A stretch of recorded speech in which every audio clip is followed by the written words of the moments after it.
புதுச்சேரியில் தடுப்பூசி செலுத்தப்பட்ட 3 மாத ஆண் குழந்தை உயிரிழந்ததாக தகவல் கிடைத்திருக்கிறது. விவரங்களை தர இருக்கிறார் செய்தியாளர் கிருஷ்ணா. வணக்கம் கிருஷ்ணா. குழந்தைக்கு எப்போது தடுப்பூசி செலுத்தப்பட்டது?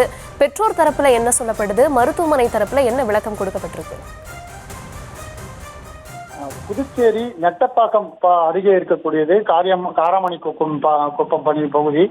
தடுப்பூசி போடப்பட்ட 3 மாத ஆண் குழந்தை உயிரிழந்திருக்கிறது. இதனை கண்டித்து பெற்றோர்கள் மற்றும் உறவினர்கள் தற்போது சாலை மறியல் போராட்டத்தில் ஈடுபட்டிருக்கிறார்கள். கரியமாணிக்கம் பகுதியைச் சேர்ந்த அருண் நதியா தம்பதியரின் 3 மாத ஆண் குழந்தை அனுஷ் கடந்த 2 தினங்களுக்கு முன்பு தடுப்பூசி போடப்பட்டுள்ளது. இந்த நிலையில் அந்த குழந்தைக்கு நேற்று மூச்சு விட சிரமப்பட்டிருப்பதாக அந்த பெற்றோர்கள் ஆரம்ப சுகாதார நிலையத்திற்கு கொண்டு வந்திருக்கிறார்கள். அப்பொழுது அங்கு பரிசோதனை செய்த ஆரம்ப சுகாதார நிலைய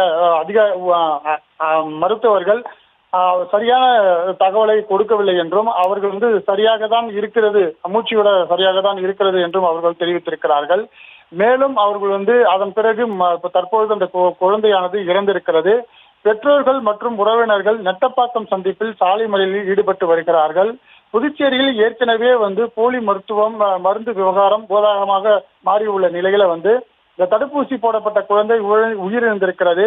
அது மட்டும் இல்லாமல் அந்த நெட்டப்பாக்கம் பகுதியில் இருக்கக்கூடிய ஆரம்ப சுகாதார நிலையத்தில் மருத்துவர்கள் இல்லை என அவர்கள் குற்றச்சாட்டுகளை முன்வைத்திருக்கிறார்கள்.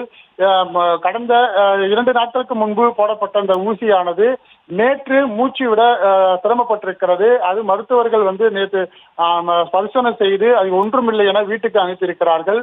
அதன் பிறகு குழந்தை உடல்நிலை மோசமானதை தொடர்ந்து அது உயிரிழந்ததாக பெற்றோர்களுக்கு கடுமையான குற்றச்சாட்டுகளை முன்வைத்து தற்போது சாலை மறியல் போராட்டத்தில் ஈடுபட்டு வருகிறார்கள்.